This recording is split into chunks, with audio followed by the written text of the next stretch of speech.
It's a very similar thing. I got to come out and do the job and figure a way to, in this game to get a win. I mean, they're a good team, and I would expect a very similar, battle tomorrow night.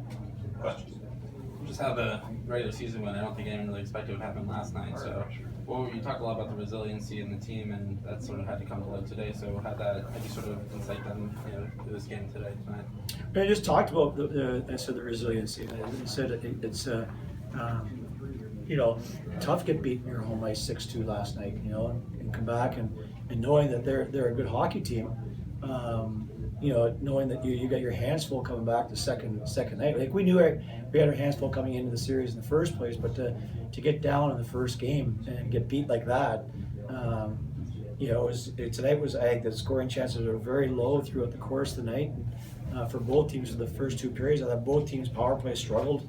And when they did, the goaltenders made some good saves. So I said, let's go back to the drawing board and get ready for Game 3. Hey, Mike, can you talk about you guys did a really good job on face-offs, especially the first two periods. How important was that for you to keep them from getting anything going, that you kept winning so many draws?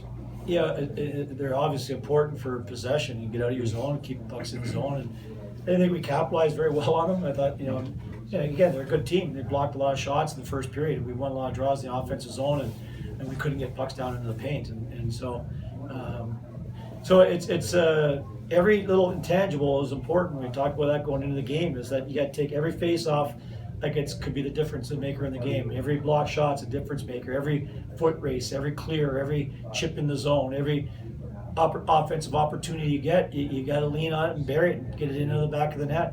So it's those little intangibles that will play a factor. They always do. Yeah.